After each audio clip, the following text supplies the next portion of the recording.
So we've all had those mornings. You wake up at 7:30. You were supposed to be up at 6:30. You forget to set your alarm because you were up late studying.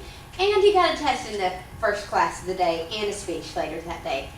Oh crap. Right, we got to get up, we got to take a shower, we've got to eat breakfast. Of course, my friend's not here, but we have to eat breakfast, get our coffee, we get out the door, and of course we leave like, 3 minutes late, and we are stuck in traffic, and that idiot in front of us just can't seem to go when they need to. So you get stuck at the light, right? You finally get to class, and you're like there just in time as the teacher's passing out the test. Thank goodness, right? Have you ever stopped and wondered what exactly that amount of stress is doing to your body? And that chronic amount of stress, what's that doing in the long run? What we're going to talk about today is basically what exactly chronic stress is, what it does physiologically to your body, so sort of those changes, a broad overview, because there's a lot of in-depth details. But anyways, we're also going to look at how stress is going to affect your sleep, and how both that chronic stress and that sleep are going to affect your waistline. Okay? So moving on, we are going to go ahead and talk about what exactly chronic stress is. Jim Laval, he has 2 bachelors of science, one of pharmacology and one of some sort of wellness, but he's a doctor of naturopathic medicine, which basically and I've had the opportunity to actually go and listen to several of his seminars. It's a combination of both medicine, but taking the approach of using more natural methods, vitamins, minerals, that sort of thing, to combat chronic stress. But basically, chronic stress is a sustained flight or fight mode in your body. So there's basically 3 stages that you go through. First is going to be the alarm, so the initial response to whatever the stressor was, somebody yelling, something physical, that sort of thing. The second is going to be resistance. So the body just kind of keeps producing those hormones and that sort of thing. And finally, you get to the point where your body just can't adapt anymore and can't handle the amount of hormones that are being produced and stress, and that eventually leads to death. So basically what the fight, motive thing is that we've got going on. Dr. Lushington, he is a professor at the University of South Australia. He explains it consists of enhanced arousal of the brain. It's initiated by the release of neurotransmitters such as glutamine, catecholamines, and neuroaffective hormones. Basically, cortisol is released. So what happens is the hypothalamus releases ATCH, which then goes to the kidneys, which is where your adrenal glands are located, and that is where adrenaline and cortisol are released. But anyways, basically, these hormones produce an integrated sequence of bodily changes. So what happens is this consistent heightened arousal, this really high levels of cortisol, basically cause a lot of issues.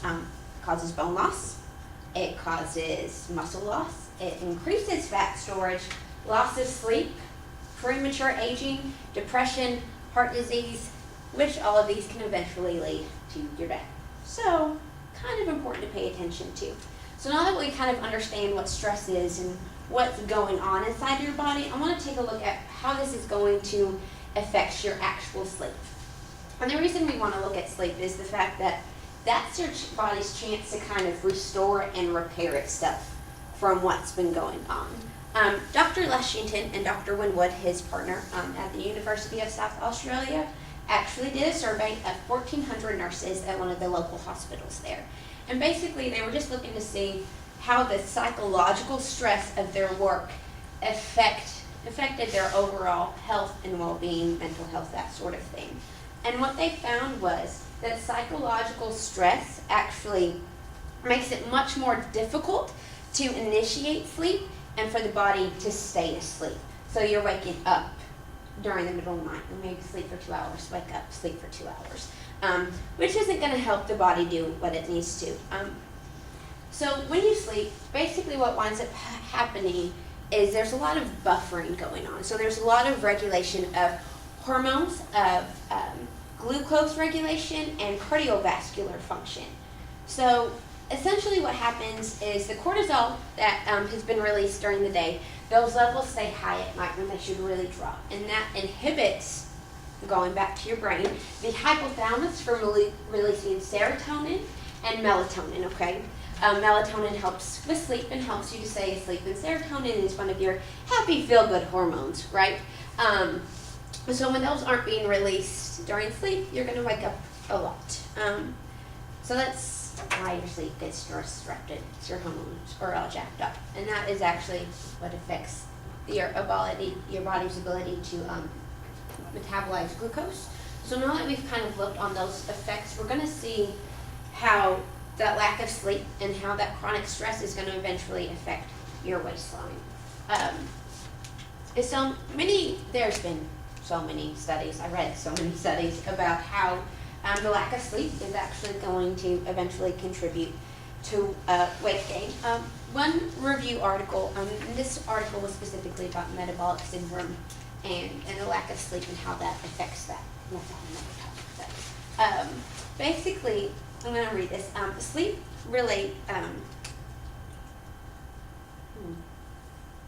Sleep-related, basically, is to the regulation. Good sleep helps your mental and physical well-being.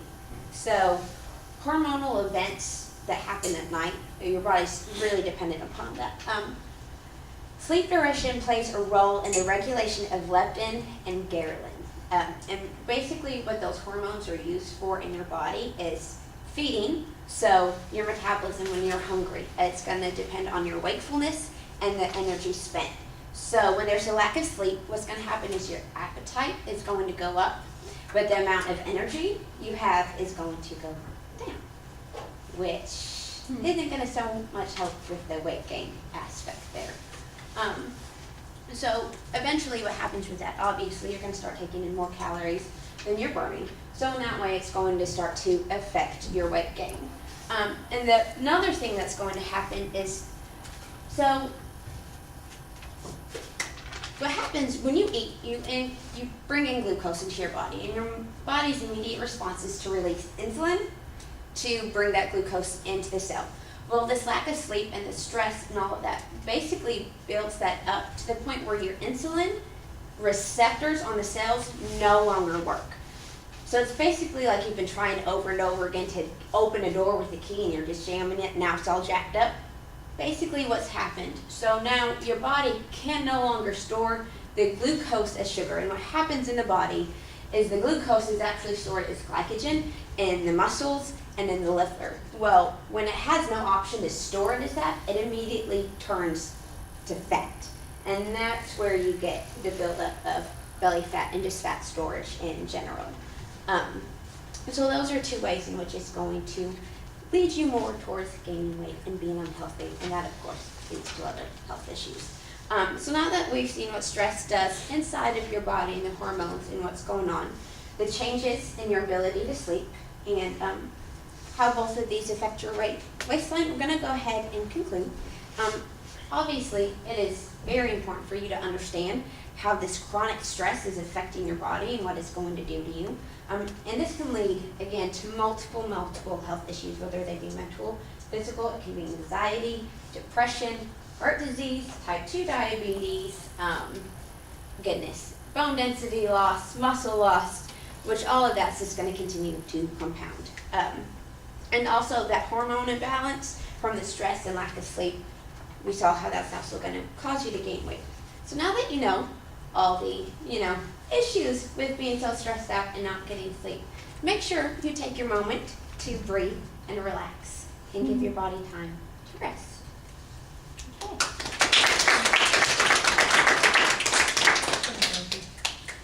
How long? 9:03. No, it's not bad. That's good. Okay. I need your extra I will pass it along. minute. Any questions? Question. Okay, so my boyfriend is chronically stressed out. Mhm. So frustrating. But telling him to take a second to breathe doesn't work. So What should I do? a lot of times, you don't have the option to just stop going to school or stop going to work. And there's actually a lot of depletions in like magnesium and chromium and that sort of thing in the body. So one way